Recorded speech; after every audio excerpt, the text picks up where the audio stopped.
guys, we're here today with my very good friend Jack and his BMW 320d. I believe it's an E92, so it's a coupe version. Maybe.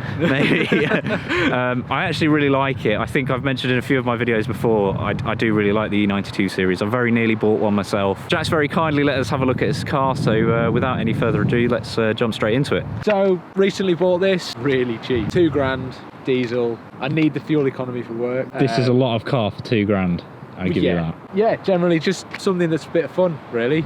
First rear wheel drive car I've got, really like it. Favourite bits about it are just the way it looks. Coupe body style, really sort of attractive to me. Looked at the 4 doors saloons, don't really like them. I don't know, I don't feel like I'm that place in my life. Sorry, all the 4-door owners. Sorry. Wait, I drive a 4-door.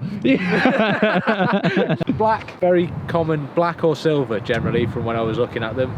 Didn't really like the silver.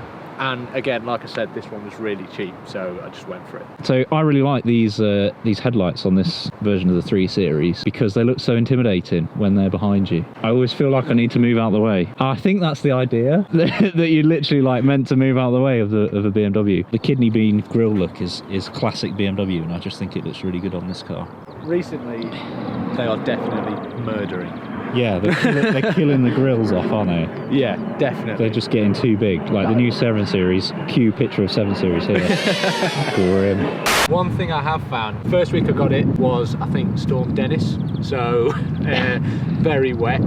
They do spin the wheels. If you floor it around a corner, you are probably going to put the back out, even with the traction control on, if it's really wet. I find that. In the dry, it's great. One thing I've noticed is you really feel like it's pushing you along, so as you accelerate you really feel it's a lot smoother. Do not know what's going on here. I think the previous owner got a bit excited with some sandpaper. I think this car would hugely benefit from some nice little tints, because it'd go full bad boy spec. It's not going to happen. Why not? I live in Birmingham. I don't want uninvited visitors. Wow, there's some interesting tyres. No idea. What does that say? I think all 4 are different. That is on the list. I will spend money on that. So under the bonnet, 2-litre engine, diesel, sounds like a tractor. 177 brake. 177 apparently, probably not anymore. But there's so much space. Definitely built for the 6-cylinder engine. Like all that is all of that is air. There's nothing. And it's actually quite far back. Like the dash is quite long. Yeah. But you can see where the sort of weight is in relation to the axle. That's the front axle. Most of the block is behind it. It's probably why the car feels so planted. And because it's rear-wheel drive, that is a longitudinally mounted engine, which means that the gearbox is directly under where the gear stick is, unlike most front-wheel drive cars where the gearbox is next to the engine. So it helps with your balance as well, like you were just saying. Also probably has something to do why this is only a 4-seater. Because you cannot get anyone in the middle. 2+2.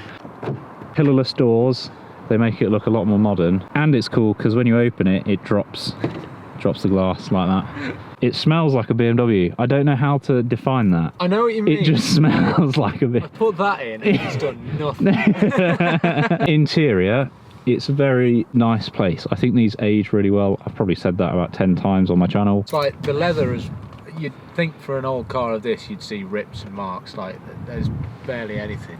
Yeah. And everything works, all of the electric seats. Manual as well, 6 Manual. speed. Less to go wrong. Very difficult to find. A lot are automatic. But yeah, 2+2, your seat is in the classic BMW driving position. Recline. Which is all the way back, like, that's pretty far. You are quite big. I need to reach. You were saying about the keys. Before this, Volkswagen Scirocco, normal key on the side here.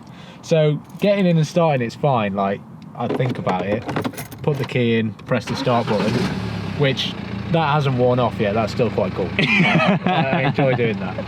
But then pull up somewhere, get out, go to take the key out every single time. I don't know how long it's going to take me to actually work out that that's not what you're doing. The classic BM cup holder. So it looks like quite a comfy driving position. I think BMW have put a lot of thought into it. Yeah, it's like everything's sort of where you want it, like the armrest. the height of the gear stick as well is like when your arm's on there, it's perfect. It's perfect. Yeah, it's a cruiser, isn't it? You don't hit anything else. Yeah. So like even using this, it's quite a nice move, intuitive. Yeah. Also, this cup holder has aircon. No. Yeah, that's what that switch is.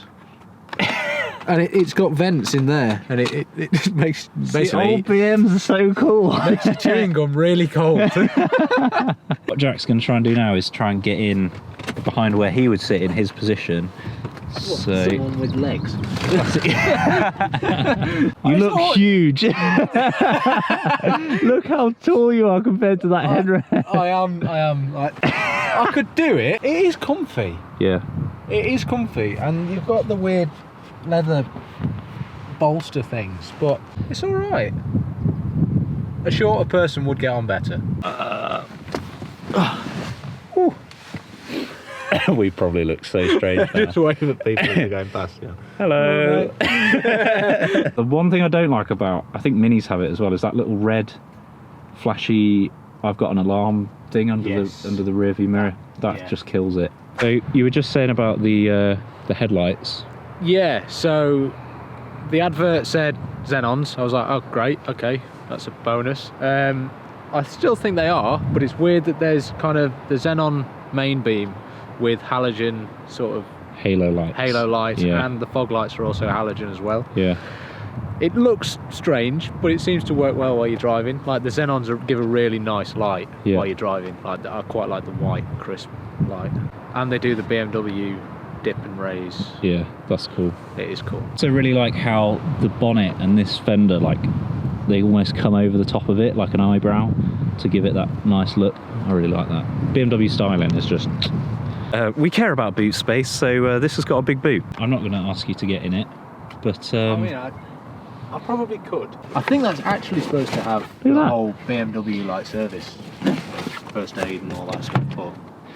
Yeah, they sell for a lot. And it's got these two sections either side as well, which has got my camera mount and some Hoover parts in it, but that's a lot of space behind the wheel arch there. So actually very practical. Weirdly practical.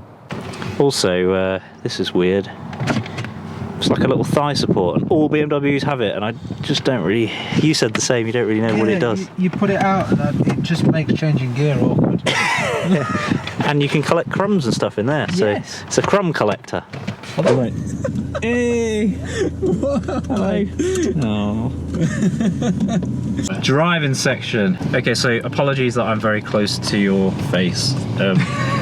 I'll sit back here like this. Jack's just going to give us a quick rundown of his thoughts. He's not had the car very long, and I always think it takes time to learn a car. Definitely. So like, you don't really know your car until you've spun it.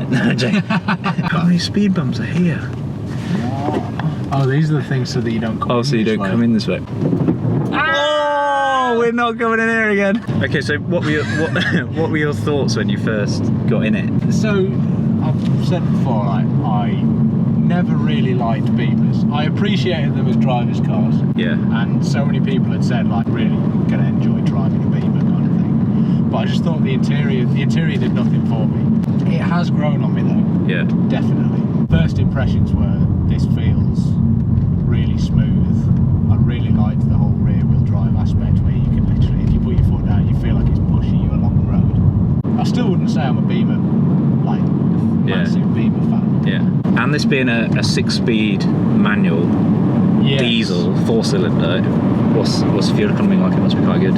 Probably like pushing 50, just over 50 miles per gallon, which is fine for me. It's not bad. But yeah, we've been doing sort of like round town into the shops, things like that.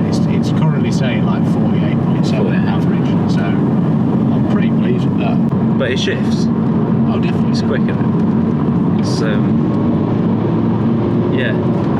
surprisingly fast for a 4-cylinder diesel.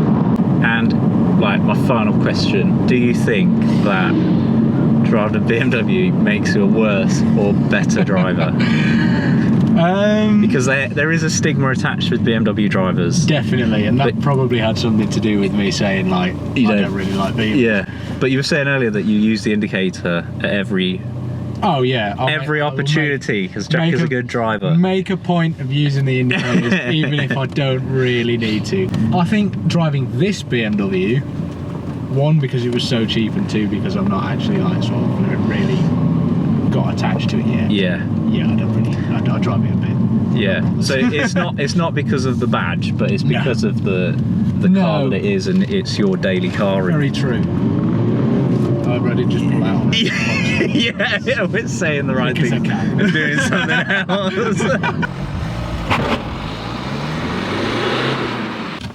Is it clutch and brake? Oh no, it's the start. Oh yeah, start button.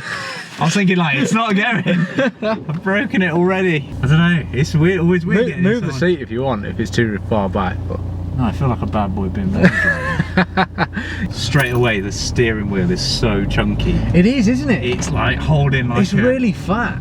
The only thing I can think of is like gym reference, when you go in a gym and you have a normal metal bar, but then some people have these little surrounds they put over them to make their forearms It's like bigger. pipe lagging, isn't it? Yeah, it feels if you go like down there, you can get out. It feels like I'm holding something that's bigger than a steering wheel. Yeah, that's the first impression. Yeah, it feels big. it is. I don't know why. It feels big. The thing is, though, my Scirocco is so wide. Yeah. This actually feels quite narrow. Well, that was it. Did you hear that then? That's when you pump up the support at the side, and then you let the air out of it. Ah, no way. It's really cool.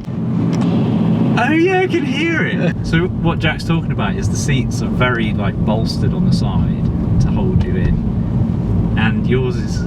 I've just pumped it right up. You can hear the air coming out of it. It actually hurts. It's really squeezing me now.